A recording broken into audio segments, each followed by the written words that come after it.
serious passage is teeming with fossils, and also teeming with fossils that we don't necessarily always find in other localities. And the locality hasn't really been explored that much previously. So we knew that we were going to find a lot of soft-bodied fossils, and we also knew that there was a good chance that we were going to find something completely novel. We basically just sit on the hillside and take chunks of rock out.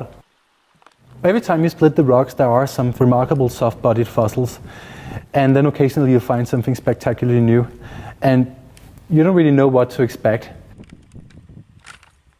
When I first discovered these animalocrid appendages, I didn't have any expectations of that they were going to be there and how they were going to look like.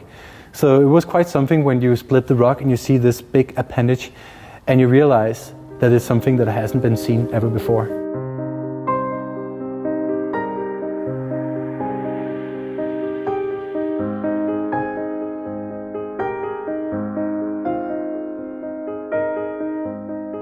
So this is the fossil that made us realize that we had something remarkably new.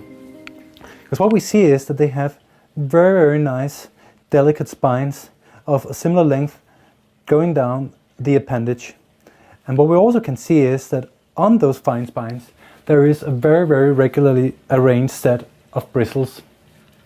And this is remarkably different from any other animalocrid that we know of, because those forms, they typically have very short and stout spines, which are used for grasping or pincing prey. This thing would not have been able to do anything like that. So we had a thought about what on earth this particular animalocrid might have been doing. And we realized that there was a lot of similarities to suspension feeders, forms that are filtering particles out of the water. The way that the appendage is arranged on the body, we cannot really envision that it was able to swim up against the water current and thereby have the filter apparatus collecting particles. Rather, we think that they were browsing through the water and then using a technique that we have called sweep net feeding, where they basically were sweeping the appendages through the water, and in the process of that they would entrap particles in their feeding appendage, and then when they curl up the appendage they would actually move it up adjacent to the mouth, and then the mouth could have sucked in these particles.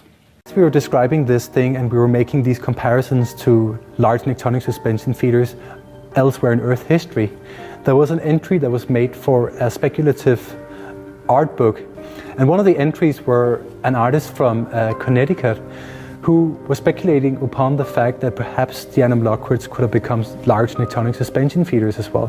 He named this hypothetical clade of filter feeding animalocrids the CD carrots, the whale shrimps, and we thought that in order to honor the fact that he actually hypothesized on the existence of this group, that we would name this group of filter feeding animalocrids the CD carrots as well.